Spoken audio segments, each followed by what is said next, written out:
So what we're going to talk about today is not just about civics, and here's just a little quick definition, but civics is a social science dealing with the rights and duties of a citizen. So you guys talked about rights and duties and responsibilities, which is great. And we're going to talk about some ways in which we can make it a little bit more engaging. So authentic learning, the first place to start is to talk about what is authentic learning. And it's not a huge mystery. You can probably guess from the title itself. But basically, the idea of authentic learning is solving real-world problems, or role-playing real-world professions, and it's a great way to engage students. So the other piece is trying to find ways that you can integrate into other subject matters. So these are those particular kinds of projects which middle schools, certainly pre-MCAS, have been really good at, which is collaboration, working together, finding ways to incorporate ELA into social studies, which is relatively not that hard, but going beyond that, finding ways you can bring the technology teacher in, the art teacher, even PE and so forth and so on, to try to bring that project and have it encompass more than just one discipline. Some of the anecdotal information coming out is that students aren't necessarily prepared to work more independently to solve problems on their own. Aren't necessarily quick to come to solutions without, looking for assistance. And so that's a real challenge that I think that authentic learning can kind of approach. Our 8th graders, I took two really extreme perspectives on Christopher Columbus, one coming from Howard Zinn, and one coming from a very traditional naval historian by the name of Samuel Eliot Morison. And they, of course, had very different views of who Columbus was and how we should remember him. And so the students did their research. They formed opinions. And in the community that I was teaching in at the time, nobody wanted to support the Columbus view, the pro-Columbus view. So we had students take on devil's advocate. We talked about what it means to be devil's advocate, and we talked about how that can really strengthen our own views, our own opinions.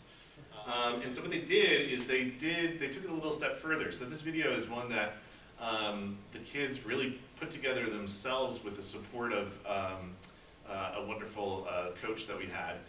And they made this video following the initial debate. You can get the volume down.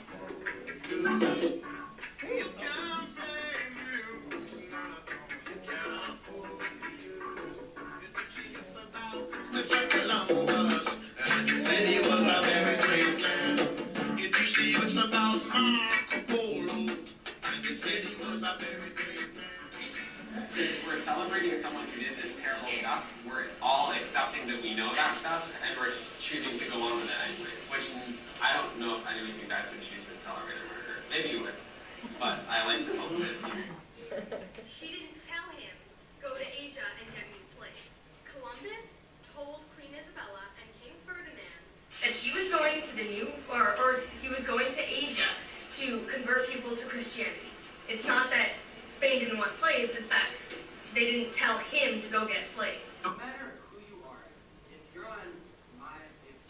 in any walk of life, if you're on my side or someone else's side, if you murder someone, you have to be ready to accept the consequences of murdering someone else. He brought Europe to America and spread, and without him, none of the Europeans would have been able to go to America, and without him, a lot of us would be here today.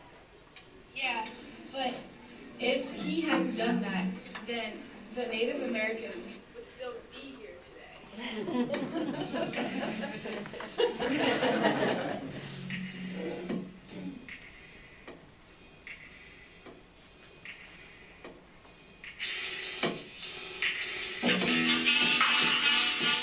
History kind of connects to activism because the more you learn about a subject, the more educated you are in whether you want to support something that's going on or you realize that it's wrong and you want to fight against it. I heard the argument a lot in the debate and just outside from other people, like, why does it matter?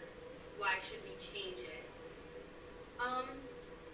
Well, first of all, because I think continuously celebrating somebody who committed genocide and all of these other horrible acts says something about your character.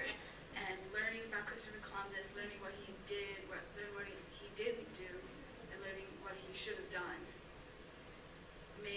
so that formed my opinion about Christopher Columbus. So it took an entire year, or school year, I should say. They started, of course, we did the Columbus debate in October, and by March, through all of this work that they had done, this was their, sorry, excuse Well, me. thank you. Well, Columbus This was Day the result. will now be called Indigenous People Day. Town meeting members approving that change tonight after students from Amherst Regional Middle School started a petition drive. Western Mass News reporter Jeff Kramer live in Amherst to tell you more about it tonight. Jeff.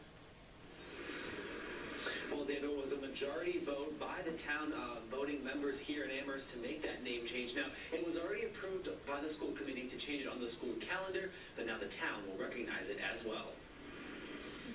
Well, it all started with just another unit in social studies. What was really sticking out for me in that experience was not just the fact that the kids were able to make that presentation to the town meeting and had that voice be recognized, but also got to see the fact that there was opposing points of view, and that those opposing point of views were being delivered respectfully.